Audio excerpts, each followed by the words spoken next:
Hello, everyone. Good afternoon. This is Coleman from Coleman's Coins and Currency here today with our fourth daily numismatic lecture.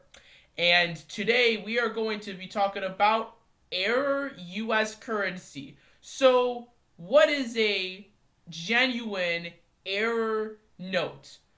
Well, in the Bureau of Engraving and Printing, when the US prints their currency, there are many printing errors that are caused by the machines, and there are a ton of things that can go wrong when printing US currency. And some of these currency errors are worth big money. So anytime you get, cash, always check it for the major currency errors. So I have a short list here of some of the top currency errors. So the first one is a double denomination error, and a double denomination note has different face and back values. So here's a really good example. A double denomination bill could be a $20 bill on the front and a $5 bill on the back. Those notes are extremely scarce and they are worth a hefty premium when resold. And the actual number of existence in general circulation is so low because the Bureau of Engraving and Printing doesn't make many mistakes when it comes to printing our nation's currency. And if you find a note that doesn't look real, then avoid it. Don't buy it because currency errors can easily be faked. So just make sure that you are buying the legitimate bill with the legitimate error because error bills can be faked.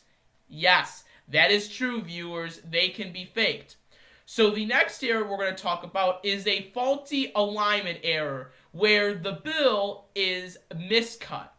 And faulty alignment errors are pretty much distinguished by one side of the note being properly centered, but then the other side of the note being array, meaning that it's not being centered. It's like off center. So if the front of the note is like normal, but the back might be raised a lot, that is a faulty misalignment error. Now, they're pretty common to find misalignment errors.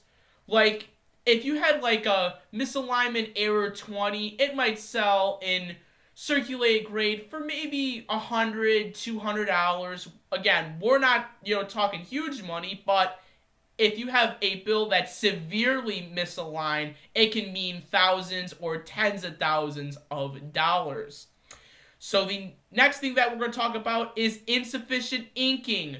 Guys, be really careful when it comes to this error.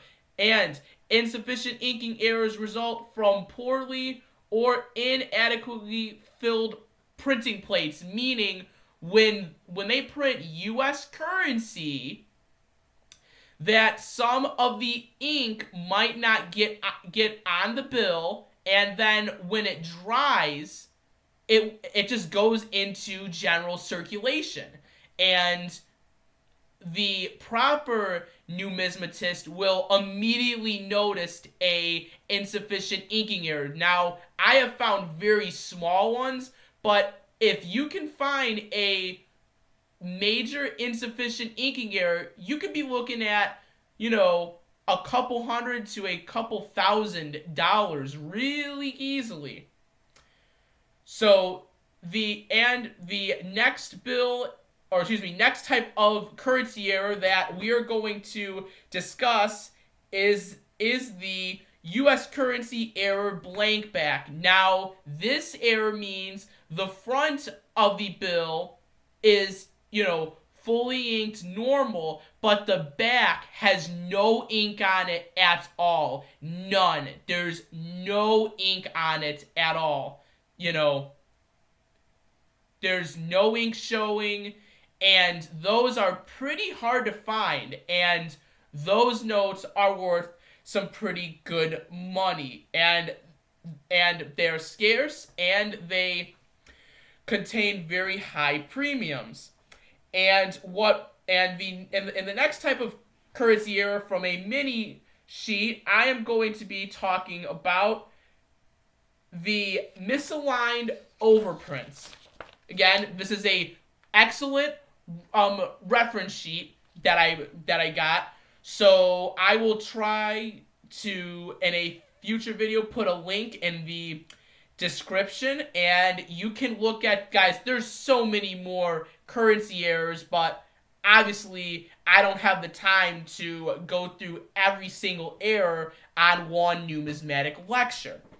But the last error that we are going to discuss,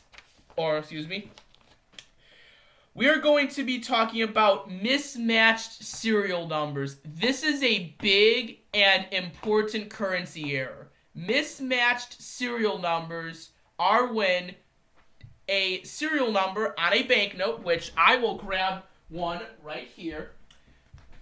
So the serial numbers on here, like if this read, 052, 89, 274, that would be a misaligned error because it doesn't match this side of the serial number, or it doesn't match this side of the serial number. And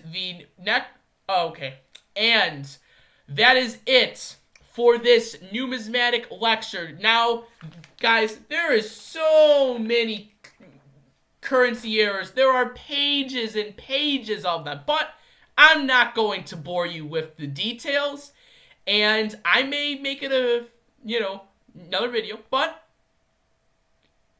I will put a link in the description of the trusted site that I found some of this information from, and some of the information, which is the majority of it, I knew because, again, knowledge is power in the numismatic field. So that is all today for the CCC Daily Educational Numismatic Lecture.